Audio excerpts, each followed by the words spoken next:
गांव के अंदर दो बहनें कमला और सावित्री अपने माता पिता के साथ बड़े आराम से रहा करती हैं। दोस्तों, धीरे धीरे उनका जीवन आगे बीतने लगता है और एक दिन उनके जीवन में एक ऐसी मनहूस घड़ी आती है जब माता पिता एक साथ में ही एक हादसे का शिकार हो जाते हैं और इस दुनिया को छोड़कर चले जाते हैं। अब बेटियां जैसे तैसे करके अपने गुजारे को करने लगती हैं। कुछ जमा पूंजी इनके पास थी, उस जमा पूंजी को खर्च करने लगती हैं और कभी कभी तो ऐसा भी समय आ जाता इनको भूखा ही सोना पड़ जाया करता।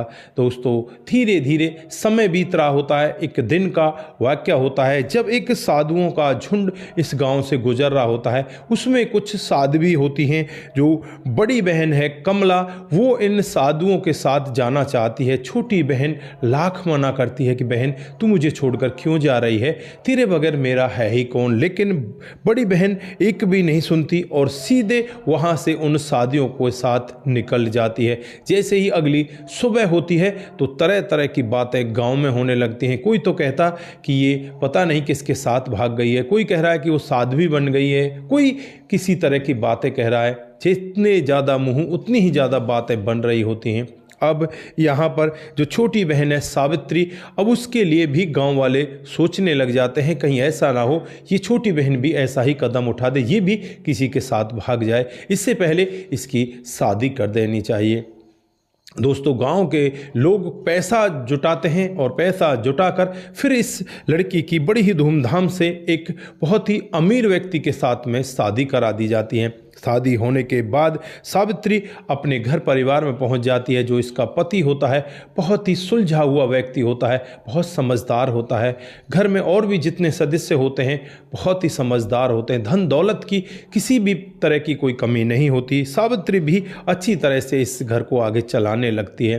एक दिन का वाक़या होता है जब सावित्री कुएं से पानी भरने के लिए जाती है। वहाँ पर एक साधु महाराज आ जाते हैं और इस सावित्री को देखकर कहने लगते हैं कि बेटा बहुत तेज़ी के साथ प्यास लगी है, पानी पिला दो। यहाँ पर सावित्री कहने लगती है कि बाबा रुको, पहले मैं अपने मटका को भर लेती हूँ, उसके बाद तुम्हें पानी पिलाऊंगी।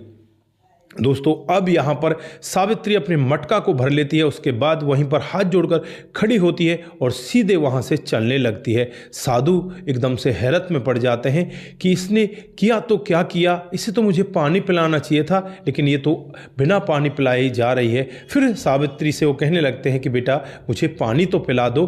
तो वो कहती है कि आओ बाबा मेरे साथ घर पर आओ, मैं तुम्हें वहाँ पर अच्छे से पानी पिलाऊंगी। अब ये बूढ़ा साधु उस लड़की के पीछे पीछे चलने लगता है और उसके घर पर पहुंच जाता है। अब ये सावित्री घर के अंदर जाती है, वहाँ से एक लोटा लेकर आती है। उस लोटे को अच्छे से मांजती है, मांजने के बाद धोकर उसमें पानी डालती है। अब ये साधु सोच रहा था कि मुझे पानी पिलाएगी, लेकिन साधु को ये पानी नहीं पिलाती और उस लोटे से तुलसी का जो पौधा लगा होता है उसके चारों तरफ पानी डालने लगती है। तुलसी के पौधे के अंदर तो वो पानी जाता नहीं, बाहर बाहर वो पानी डल जाता है। अब यहाँ पर दूसरे लोटे में फिर वो पानी भरकर साधु को देने लगती है कि ये लो साधु महाराज अपनी प्यास बुझा लो। दोस्तों, साधु महाराज की समझ में नहीं आ रहा था कि इस लड़की ने किया तो क्या किया, इसने ऐसा क्यों किया, इसके पीछे क्या बड़ा राज है। वो कहता है कि मैं बेटा पानी तब पीऊँगा जब तुम इसका राज बताओगी। वो लड़की हंसने लगती है, कहने लगती है कि साधु महाराज इसका कोई राज नहीं है, आप पानी पी लो। तो यहाँ पर साधु महाराज कहते हैं कि नहीं नहीं, मुझे पूछना है इसका क्या राज है। तो वो लड़की कहने लगती है कि आपको पता है पास के ही जंगल में आग लगी हुई है और जितने भी साधु महाराज हैं उनकी सब की झोपड़ी जल चुकी है, लेकिन मैंने अपनी बहन की झोपड़ी को बचा लिया है, वो बिल्कुल सुरक्षित है, उसमें आग नहीं लगी। अब यहाँ पर साधु महाराज कहने लगते हैं तू भला कौन सा ऐसा चमत्कार कर देगी जो तूने अपनी बहन की झोपड़ी को यहीं से बैठे बैठे जलने से बचा लिया। तो अब साधु महाराज से वो लड़की कहती है कि जाओ आप उस झोंपड़ी में जाकर पता करो। अब यहाँ पर साधु महाराज बिना कुछ देरी किए हुए सीधे उस झोंपड़ी के पास पहुँच जाता है। वहाँ जाकर देखता है तो सभी झोंपड़ियों में आग लगी थी, लेकिन एक झोंपड़ी वहाँ पर ऐसी थी जिसमें बिल्कुल आग ने उसे छुआ तक भी नहीं था। अंदर जाकर देखता है तो बहुत ठंडक उस झोपड़ी के अंदर होती है और उस झोपड़ी के अंदर इसकी बड़ी बहन कमला एक साध्वी के भेष में बैठी होती है। वो भगवान का भजन कर रही होती है। अब यहाँ पर कमला से पूछने लगते हैं ये साधु महाराज कि तुम्हारी झोपड़ी क्यों नहीं जली, सबकी झोपड़ी तो जल गई है। तो वो कहने लगती है कि ये सब मेरी भक्ति का ही परिणाम है, मेरी भक्ति की वजह से मेरी झोपड़ी नहीं जली। लेकिन साधु महाराज उससे कहते हैं कि ये तेरी भक्ति नहीं है, तेरी बहन की भक्ति है, उसने वहाँ बैठे ही तेरी झोपड़ी को जलने से बचा लिया। दोस्तों, जब बहन का नाम सुनती है तो उसकी आंखों में आंसू आ जाते हैं। वो कहने लगती है कि मेरी बहन कहाँ पर है। तो साधु महाराज कहते हैं कि मैं तुझे वहाँ पर छोड़कर आ सकता हूँ, लेकिन तेरे साथ वहाँ से आगे नहीं चलूँगा। तो यहाँ पर जो साधु महाराज से वो लड़की कहती है कि चलो मुझे वहाँ पर छोड़कर आ जाओ। और उसके बाद ये लड़की सीधे अपनी बहन के उस घर के पास पहुँच जाती है।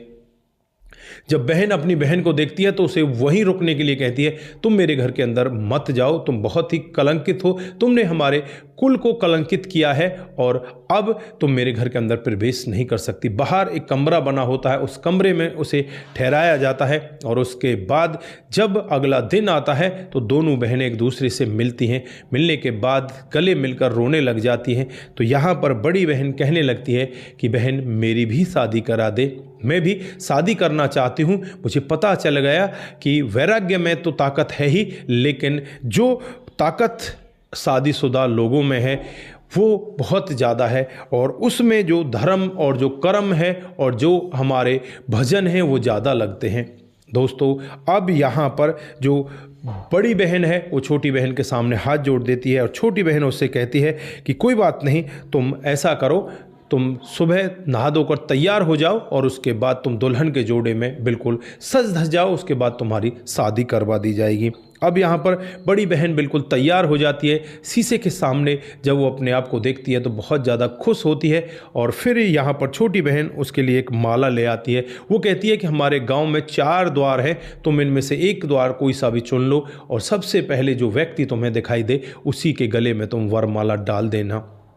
दोस्तों, बड़ी बहन छोटी बहन की बातों को मान लेती है और मानकर फिर वो सीधे एक द्वार को चुन लेती है और उसी में आगे चलने लगती है। जैसे ही थोड़ी आगे बढ़ती है तो सामने एक व्यक्ति जिसके कोढ़ बह रहे होते हैं वो मिल जाता है और उस कोढ़ी व्यक्ति को देखकर एकदम से ये पीछे मुंह फेर लेती है, कहने लगती है कि ये भगवान मेरे साथ में क्या हो रहा है, मुझे तो किसी अच्छे व्यक्ति के साथ में शादी करनी थी, ये तो कोढ़ी है, लेकिन मैं अगर यहाँ से वापस चली तो मेरी बहन का वादा झूठा हो जाएगा, मेरा भी वादा झूठा हो जाएगा, अब होगा सो देखा जाएगा। राम का नाम लेती है और उस व्यक्ति को जयमाल पहना देती है। जैसे ही वो जयमाल पहनाती है तो आकाश से पुष्प वर्षा होने लगती है और वो व्यक्ति अपने रूप में आ जाता है। वो व्यक्ति कोई और नहीं देवता होता है और देव के रूप में जब उसके सामने आता है तो उसे बहुत ही ज़्यादा खुशी मिलती है। तो अब ये देव पुरुष इस लड़की को देखकर बहुत ज़्यादा खुश होता है। उसकी बहन भी वहाँ पर आ जाती है, इन दोनों को आशीर्वाद देता है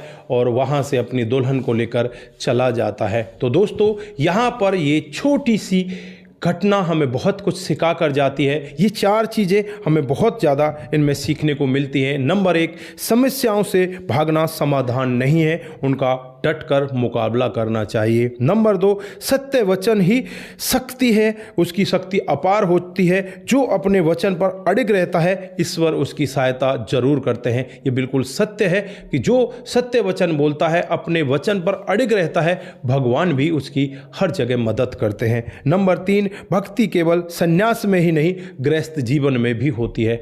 ये हकीकत की बात है। अगर आप संन्यास में भगवान की भक्ति कर रहे हो तो वो आपको बहुत ज़्यादा करनी पड़ेगी और गृहस्थ जीवन में रहकर अगर आप 2 मिनट भी भगवान का नाम ले रहे हो तो वो आपके जीवन को पार कर देगी। कभी भी अपनी समस्याओं से भागकर इस तरह से आपको साधु का चोला नहीं पहनना चाहिए। दोस्तों, जो चौथी और लास्ट है, दया और त्याग से ही चमत्कार होते हैं। इंसान को दयावान भी होना चाहिए और त्याग भी करना चाहिए। इन सभी बातों से इंसान के जीवन में चमत्कार होते हैं, जैसे यहाँ पर आपको ये चमत्कार देखने को मिले। तो दोस्तों, ये रही आज की छोटी सी कहानी। आप लोगों को कैसी लगी? अगर आपको जरा सी भी प्रभावित करती है, जरा सी भी अच्छी लगती है तो दोस्तों के साथ ज़रूर साझा करके जाएं। दोस्तों, आज के लिए बस इतना ही। फिर मिलते हैं किसी नए मोड के साथ। तब तक के लिए आप अपना ख्याल रखें, अपने परिवार का ख्याल रखें, सतर्क रहें, सावधान रहें, रिश्तों की अहमियत को जरूर ज़रूर समझें। दोस्तों, जिन साथियों ने हमारे पिछले वीडियो पर कमेंट किए थे उनका नाम हम यहाँ पर बारी बारी से लेने वाले हैं। सबसे पहले जो कमेंट आता है समाधान पाटिल जलगांव महाराष्ट्र से आता है। वो लिखते हैं कि आपकी कहानी बहुत ही अच्छी होती है, बहुत बहुत धन्यवाद। उसके बाद में जो कमेंट आता है मुनमुन श्रीवास्तव का आता है, बहुत ही सुंदर कहानी है, दिल को छू लेने वाली कहानी है। आप इस कहानी को जैसे भी अच्छी तरह से सुनाते हो हमारा दिल एकदम से बहुत अच्छे से गदगद हो जाता है। बहुत ही अच्छी बात है, धन्यवाद आपका। रतनलाल शर्मा जी, भाई साहब आपकी कहानी बहुत ही अच्छी होती है, बहुत बहुत धन्यवाद। अजय ठाकुर जी, जय श्री कृष्णा भाई, मैं आपकी कहानी हर दिन सुनता हूँ, आपकी कहानी बहुत ही रोचक होती है, बहुत ही दिल को छू लेने वाली होती हैं। इंदिरा नंद चौधरी जी हमें कमेंट करते हैं कि आपकी कहानी बहुत अच्छी होती है, बहुत बहुत धन्यवाद। बिमला ग्रीस जी, नाइस स्टोरी, थैंक्स, बहुत बहुत धन्यवाद। उसके बाद में प्रेमचंद शर्मा जी, बहुत सुंदर कहानी, बहुत बहुत धन्यवाद। उसके बाद में शंकर स्वामी जी, आपकी कहानी बहुत ही अच्छी लगती है, शंकर जी बहुत बहुत धन्यवाद। दोस्तों, उसके बाद में जो कमेंट आता है वो बिमला गुरीस का आता है। वो लिखते हैं कि good morning, thanks you for nice story, बहुत बहुत धन्यवाद। आप सभी लोग इसी तरह से हमारे साथ बने रहें, इसी तरह से अपने कमेंट हमारे साथ में साझा करते रहें, सतर्क रहें, सावधान रहें, रिश्तों की अहमियत को जरूर समझें। नमस्कार, जय हिंद, जय भारत।